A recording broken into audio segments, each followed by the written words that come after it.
In 1899, a young boy aged around about 14 enlisted into the British Army as a band boy. There's nothing really remarkable about that, as any 14-year-old boys in good character could enlist into the British Army as a drummer, a bugler or a musician even. But what was remarkable about this young boy was he was a black African born in the Sudan beyond the borders of the British Empire and was joining the British Army on the same terms and conditions as a 14-year-old white recruit.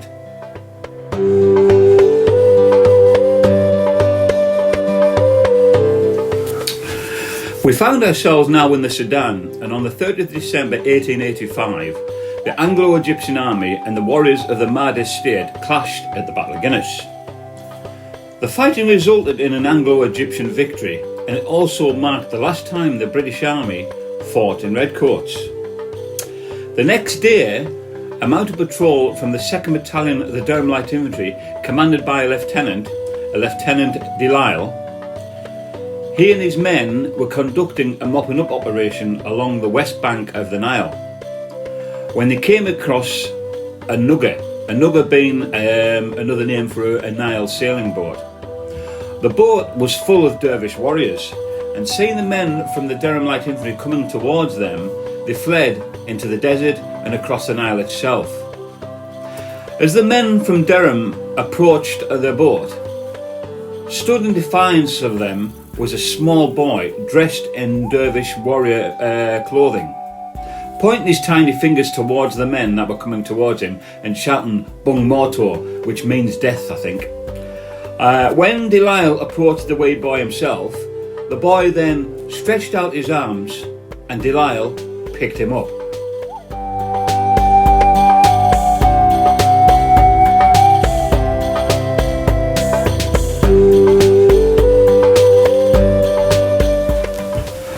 On the boat, a badly wounded dervish soldier told Delisle that the child's father had been killed in battle and that his mother had fled in fear.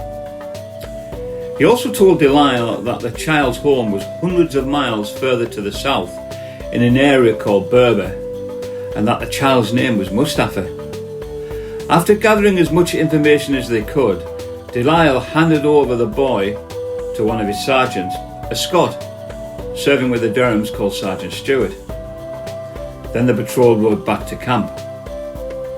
Over the next year, while still on campaign in the Egyptian desert, the battalion sergeant took it upon themselves to look after the wee boy, at first treating young Mustafa as a pet, but he soon won over their hearts and he became family members to most of the sergeants. Young Mustafa was given a new name, and that name was Jimmy, named after one of the sergeants of the battalion, Sergeant James Burley, who was often seen bathing young Jimmy by placing him in a bucket, soaping him all over and using a canteen to rinse him off.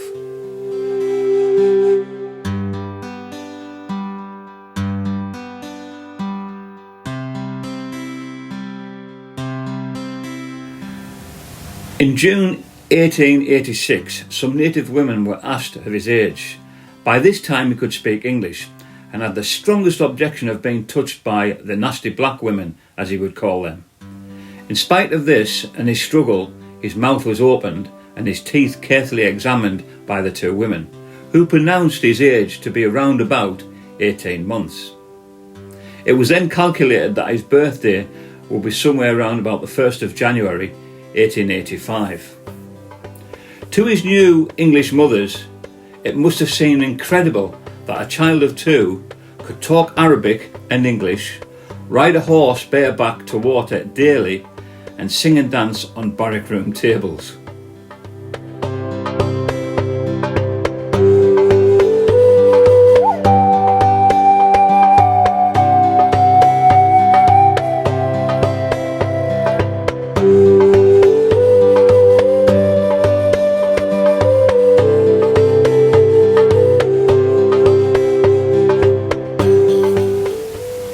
Once back in Cairo, Delisle wanted to send the boy to be raised by a Christian mission school and orphanage. but the sergeants pleaded for wee Jimmy to stay with the battalion. They promised to pay ₹1 a month each to support young Jimmy once they moved to India. Delisle finally agreed, and Jimmy, now christened James Francis Durham, sailed for India with the battalion in January 1887. In British rule India and Burma, young Jimmy lived with the married sergeants and their families.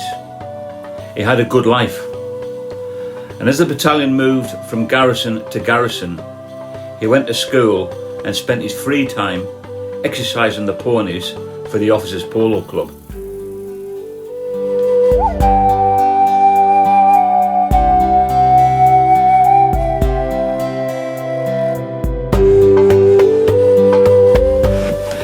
In 1898, the battalion was stationed in Mandalay.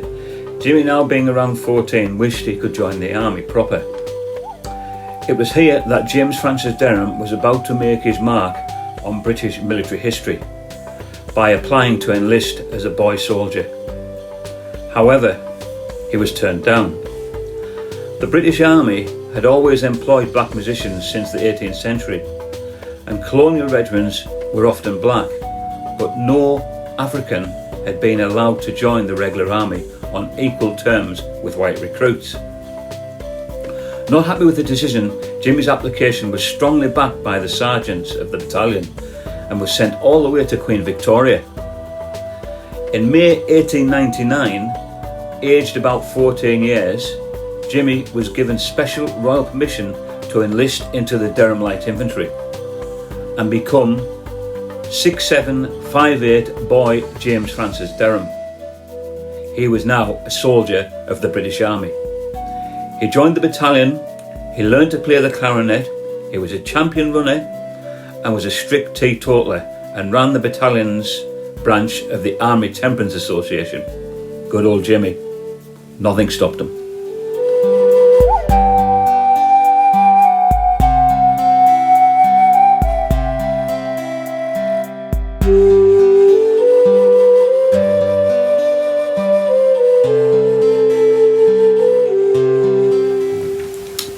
In 1902, the battalion was brought home to the UK, and Jimmy found himself firstly in Aldershot, then in the northeast of England, the home of the Durham Light Infantry.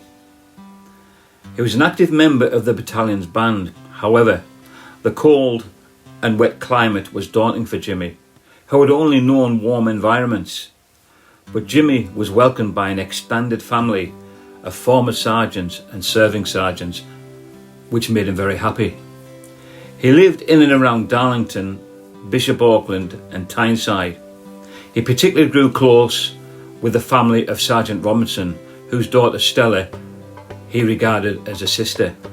To Jimmy's great delight, Stella, when she had a child, would name him as godfather.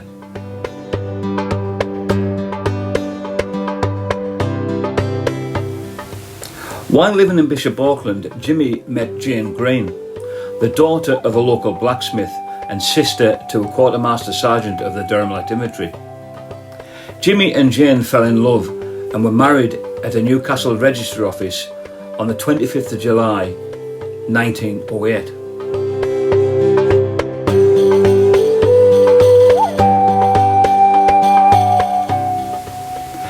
Jimmy soon found himself and the battalion on the move again, this time to Ireland. He settled down to army life at Victoria Barracks in Cork. He played the clarinet and the violin in the regimental band and ran the Army Temperance Association for the battalion. He actually won an award for his work for the Temperance Association in 1908 for achieving the highest membership percentage in the army.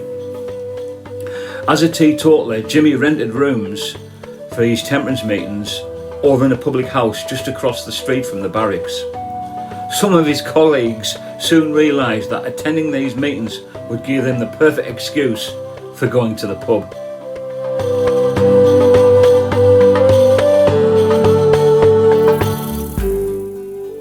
As 1910 begun, Jane discovered that she was pregnant. However, joy turned to tragedy when the Irish climate finally got the better of Jimmy. He'd contracted pneumonia and died in Fermoy Military Hospital, now in Aldi car park, on the 8th of August 1910. He was perhaps about 27. There was a huge turnout for his funeral, and many of his former friends and sergeants from the Durham Light Infantry were there to say the final goodbyes to him. 3 weeks after Jimmy's death, Jane gave birth to their only daughter, Francis. Jane would later remarry and have 4 more children with her second husband, Thomas Cleary of Bishop Auckland in County Durham. Francis would live her whole life in Bishop Auckland. She married a Mr. Job, they had no children, and Francis died in 1998. In Fermoy's old military cemetery, with the gentle views of Fermoy spires and staples, and away to the south, Colin Hill, Jimmy Durham, Mustafa, having made a modest mark upon history, now lies at peace and half a world away from his birthplace.